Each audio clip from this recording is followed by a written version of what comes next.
This is CBC Winnipeg News.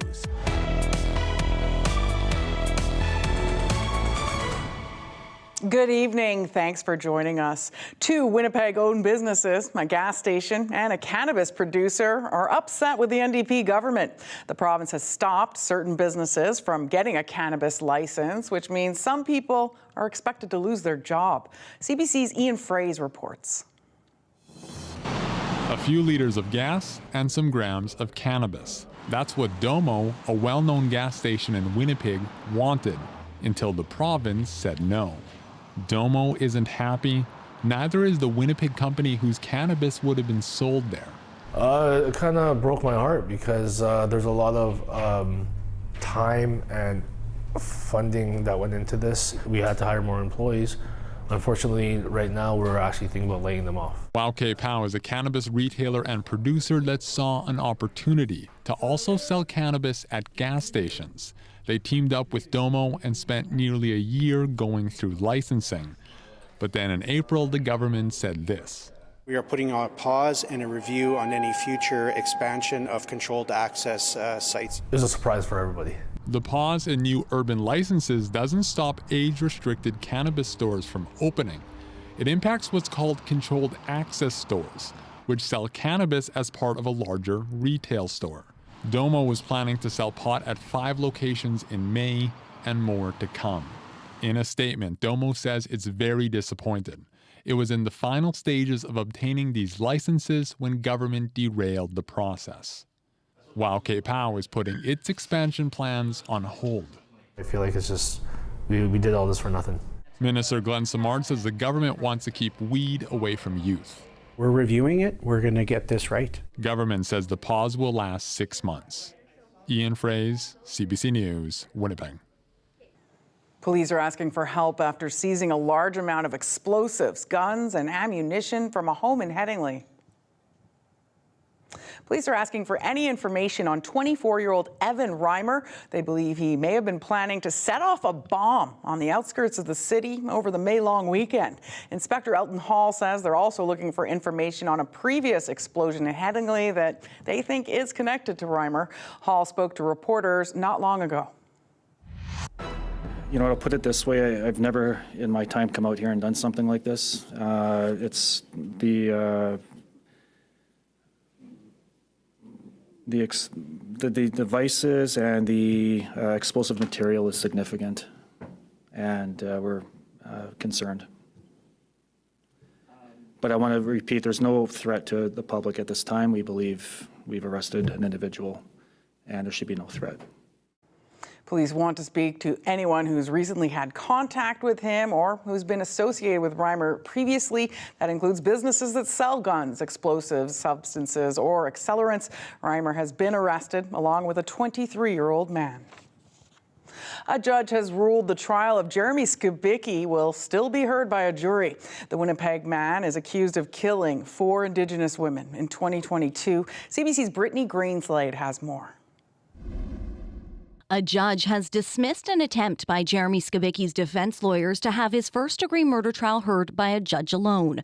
Court of King's Bench Chief Justice Glenn Joyal says the case will be decided by a jury. Skibicki is charged with 4 counts of first-degree murder in the deaths of Rebecca Contois, Morgan Harris, Mercedes Myron, and a 4th unidentified person. The Indigenous community is named Mushkade Bishake Ikwe Iban, or Buffalo Woman. Lawyers for the 37-year-old argued jurors would be unable to be impartial and unbiased because of the highly publicized nature of the case. Justice Glenn Joyal disagreed, saying, well, it's expected that jurors, much like judges, are shaped by their lived experience, including the media they ingest. In the Canadian judicial system, we believe jurors are able to rise to the heightened expectation required of their role in order to ensure a fair trial is provided to an accused person. Skibicki sat in court with his ankles shackled, silent as the decision was read, while one of the victim's family members pumped her fist in celebration. Skibicki's estranged mother-in-law says it was surreal to see him for the first time in years. I'm happy that it's going to be a jury. I'm pleased with that, so I'm glad that they were able to argue against that. This was the defense's second attempt at getting the jury tossed. Skabicki's legal team says they remain focused on the trial. We just continue on, and it's a long process, and here we are at step 500.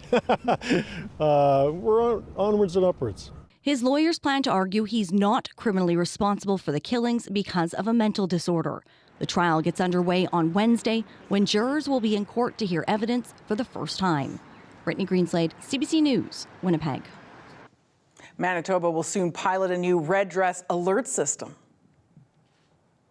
The federal and provincial governments today announced a joint partnership. It comes after a motion to introduce alerts for missing and murdered Indigenous women and girls that passed unanimously last year in the House of Commons.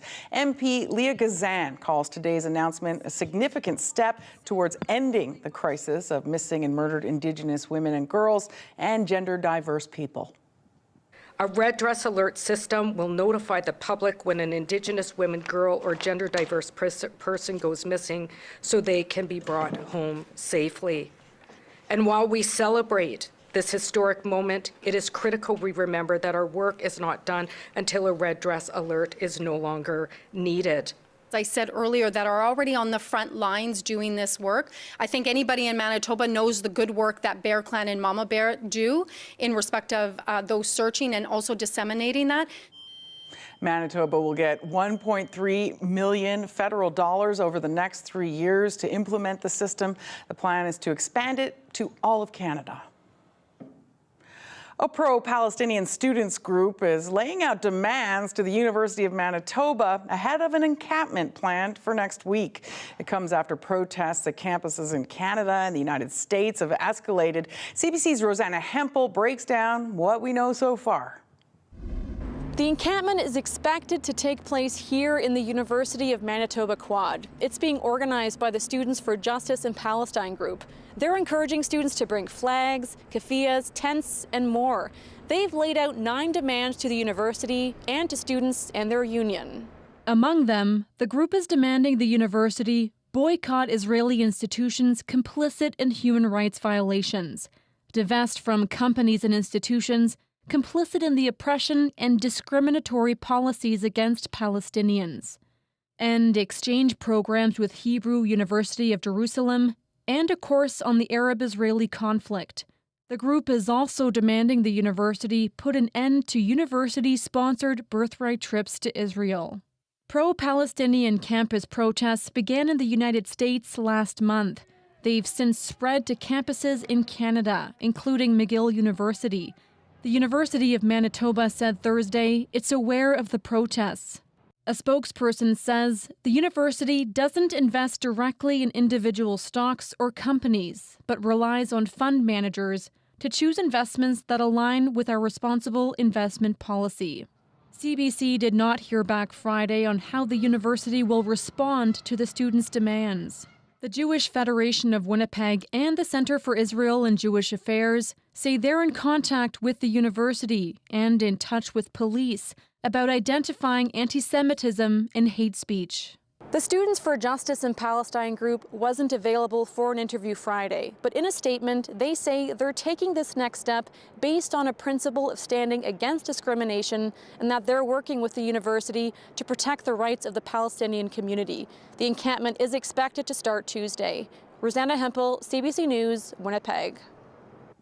A library hub that refers users to social services has seen a surge in visits. A new report shows the community connection space at the Millennium Library referred nearly 5,900 people in the past 3 months. That's more than double the number from the previous 3 months. The report comes as funding for the space is set to run out at the end of the year. Joe Curnow of the group Millennium for All says that would be a huge mistake. The kinds of use numbers that we're seeing show that it is an urgently needed service that should not be discontinued by the city at the end of this year. Councillor Evan Duncan, who chairs the Community Services Committee, says the province should step in and fund it. Community Connections has library staff and crisis workers who help people seeking information on services like housing and addiction supports. The province is funding 2 new affordable social housing projects. More than $5 million will go towards building a 15-unit building on Balmoral Street. The project is being led by the University of Winnipeg Community Renewal Corporation. Manitoba Housing Minister Bernadette Smith says it'll serve as second-stage housing for Indigenous and newcomer women and children who faced gender-based violence. We, the government, are investing $2.25 million for the construction, as well as over $400,000 annually to ensure rent geared to income rates and the presence of necessary supports once the project's doors are open. The second project is a 154-unit complex in Transcona where a number of units will be accessible. An update to a story we brought you last night. A man has been arrested after this crash on the Perimeter Highway at Wenzel Road. A 47-year-old man was critically injured. RCMP say his car was rear-ended by a semi. Police say the 25-year-old man driving that semi has now been arrested. He faces a charge of dangerous driving causing bodily harm.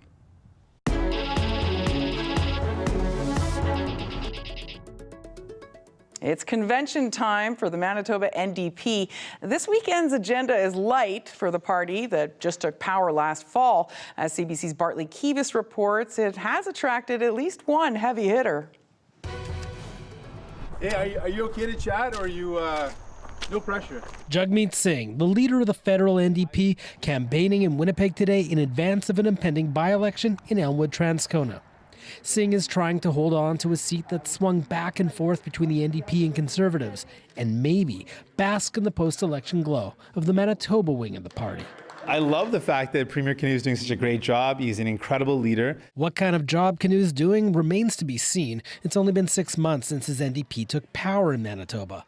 But polls suggest Canoe is popular, and Singh is only too happy to sing his praises. I noticed that he's been able to do a lot of things, not just changing tires, but I also saw that he's putting bannock into the oven. He's been helping milk cows. He's been doing everything. Political studies professor Chris Adams notes all three major federal party leaders have been in Winnipeg to meet with Canoe. Jagmeet Singh being here in Winnipeg is a way for Jagmeet Singh first to sort of raise the federal party's profile among the provincial members, but also to kind of take away at the national level some of the magic that Wab Canoe has right now. The celebratory phase of the Canoe premiership unofficially ends this weekend with a party convention.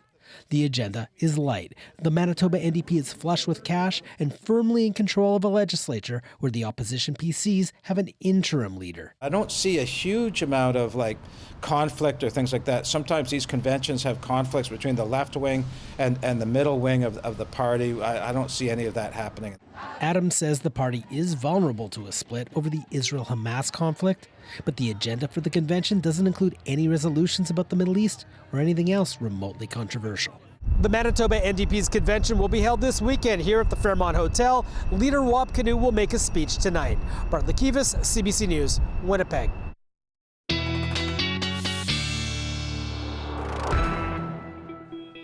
CBC weather specialist Riley Laychuk joins us now. Riley, how's it looking for the weekend? A lot less damp, Emily, than we've seen over the past few days, and even through the day today.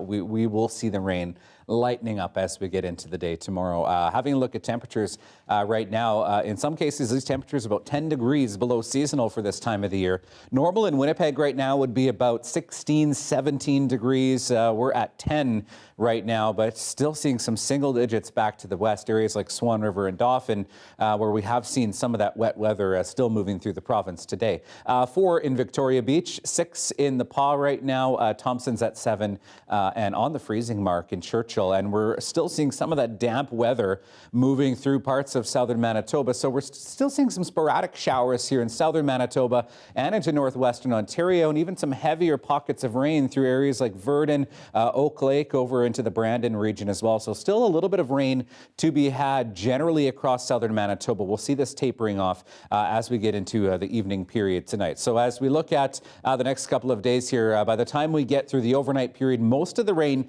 here in the south has tapered off. Still a chance of a few lingering showers through extreme southern Manitoba along the international border, but the remnants of that system into Hudson Bay, and this will bring a good chance of some flurries or some showers throughout the day tomorrow for areas like Churchill, into the Shamattawa region as well. Really temperature dependent, more likely to be a snow event for places like Churchill versus rain for, say, Shamattawa and Gillam, where it's a little bit warmer inland.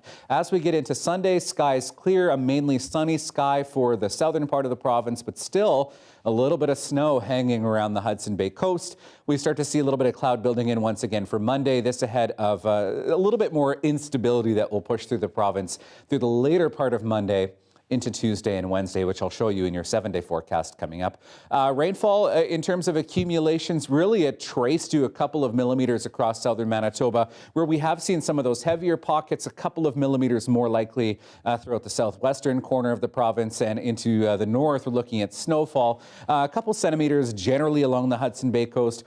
I'm thinking more like 2 to 5 for somewhere like Churchill, and a little bit less as you get down into the Gillam and Shamattawa region, where a lot of this will end up falling as rain as temperatures really warm up back into the day on Saturday.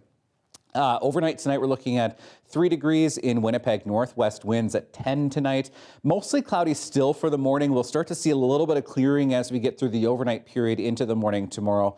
4 degrees first thing in the morning, northwest winds at 10, and we're keeping the light winds as we get through the day tomorrow. And we will start to see a little bit of clearing, especially as we get through the later afternoon, is when we'll expect to see a little bit more sunshine here in Winnipeg. 19 degrees for Sunday, a mainly sunny sky. And we start Monday mainly sunny as well with a high of 20 degrees. And then we start to see some of that instability pushing through again with some showers through Tuesday and into the early part of Emily Wednesday. So I guess we're expecting a little bit of sunshine, but it's a little bit short-lived as well. I like the look of those temperatures, Riley. Yeah, they're fairly seasonal for this time of the year too. Thank you. You're welcome. Well, speaking of seasonal, Winnipeg's seasonal bike routes are back. Speed limits will be reduced over the next week on parts of 5 streets in Winnipeg. Lyndale Drive between Cromwell and Gauvin Streets, on Wellington Crescent from Academy Road to Academy and Maryland Street, on Churchill Drive between Hay Street and Jubilee Avenue, as well as Kilkenny Drive from Burgess Avenue to Kings Drive, and on Kings Drive between Kilkenny Drive and Patricia Avenue. The lower speed limits will stay in place 24/7 until late October. The 35th traditional graduation powwow happens tomorrow at U of M. We'll hear from one of the grads excited to take part coming up after the break.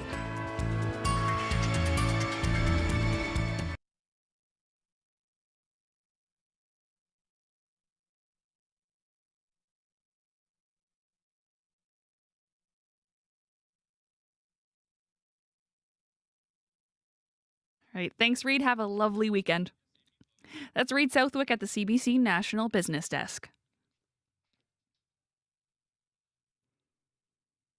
You're listening to Up to Speed on CBC Radio 1. Winnipeg police say they have foiled an attempted bombing they believe was planned for the May-long weekend. Police say 2 men were arrested following a search at a home in Headingley.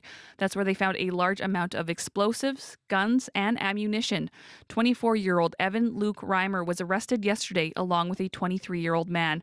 Police are now looking for the public's help. They want to speak to anyone who may have associated with Reimer. Winnipeg Police Inspector Elton Hall spoke about the incident today.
Reimer is charged with possession of explosives, theft under $5,000, and 3 counts of possessing a firearm. The 23-year-old, whom police did not name, is facing firearms-related charges. Anyone with information regarding this investigation is asked to call the Winnipeg Police Service at 204-986-6222. That's 204-986-6222. The full story is up now on our website. The 35th traditional graduation powwow is happening tomorrow at the University of Manitoba. One of the speakers will be 2024 grad Taylor Galvin. She's a mature student earning a degree in environmental studies, and she starts work on her master's degree Monday. Galvin plans to research Indigenous protected and conserved areas. She spoke earlier with CBC's Marcy Marcusa. It's been a roller coaster of a ride in my educational journey, from finding sobriety to, finding who I really was as a teacher and as a leader. And it's been a long, hard road, but I'm so thankful that it's finally here. Can you tell us a little bit about the powwow itself and some of the significant things that'll be happening during grad? Absolutely. So this is a really big year. This is the 35th annual powwow. So it's just absolutely amazing. This powwow brings together all the Indigenous graduates from the University of Manitoba, and we get to honor and sit with them, and I get to walk in grand entry with them. In and of itself is such a privilege. And so we have, like you said, there's a pipe ceremony to start the day off, which is a way that we all connect spiritually. And then we have grand entry, and then we have a lot of different speeches, of course. And of course, there's a community feast, which is another thing that's very significant to Indigenous peoples around the world as well, specifically here in Turtle Island, where feasting is where we really come together and share stories and laughter, and we get to do all these different types of dances as well. What message do you want to leave us with this morning? Specifically, do you want to give rather to other Indigenous students who are graduating this year like yourself, and what would you like to say to them this morning? I would like to say, Kitchi Miigwech, I'd like to thank them for taking a chance on themselves and for being these trailblazers for the next 7 generations behind them. Like I said, we do this for our communities, and if one person does this type of work and puts themselves out there, then it's such an inspiration to those that follow us. And the producer's like, all right, make the horse go. So I'm like, horse, activate. The producer thinks I'm joking. He's like, hey, mwah. And I'm like, hey, mwah. And apparently, that's the sound.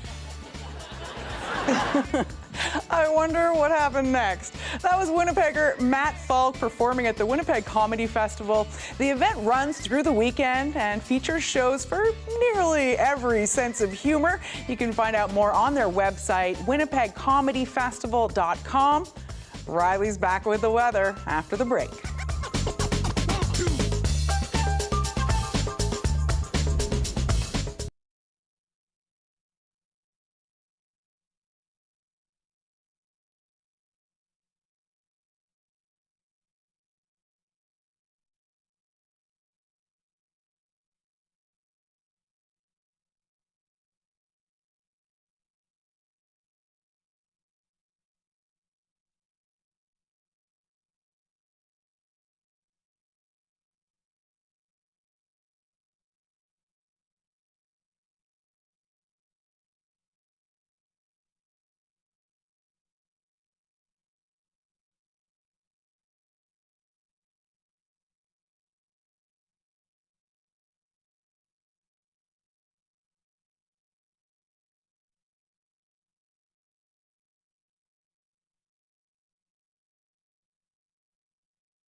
It's a fun tune from Electric Religious. That was Stole My Money.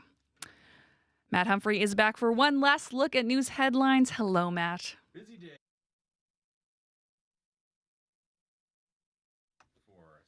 Story. Is it Scooby? Scooby. It's a first. Scooby's a first for Winnipeg and a first for Canada. The Winnipeg Fire Paramedics.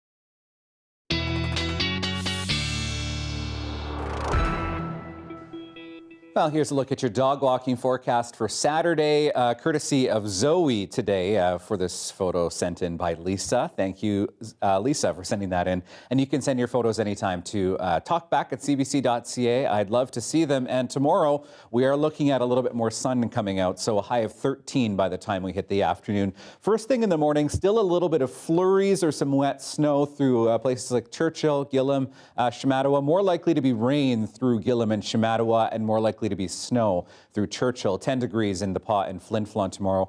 Could see maybe some rain first thing in the morning for the Killarney-Winkler region, but by the time we reach the afternoon, we're looking at a sunny sky for the most part. So we're looking at 19s and 20s for the weekend, and then we're looking at temperatures of 17 and 18 by the time we hit the end of next week.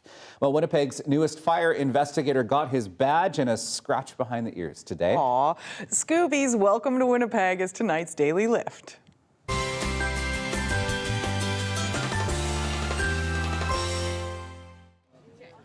Scooby is a 1.5-year-old yellow lab, and he was specially trained in the U.S. to sniff out accelerants. Scooby is the first arson sniffing dog in Canada. The Winnipeg Fire Paramedic Service decided to get a sniffer dog because the city has the highest number of fires per capita in Canada. It's hard to determine in many cases due to the fire damage the exact nature of these fires, but we do know that many of them are either purposely or accidentally set by individuals in those properties. So having Scooby available to help us determine if there was intentional use of accelerants or other modes of incendiary fire is going to be a huge advantage to our investigations team. The WFPS says in other cities with these dogs, arsons have dropped and convictions have gone up. After a brief pause, Scooby and his trainer will get to work investigating fires. Wonder how they chose that name. Yeah, no kidding. And, you know, talk about the cutest officer on the force. Exactly. That's our show for tonight. Hope you have a fantastic weekend. See you later.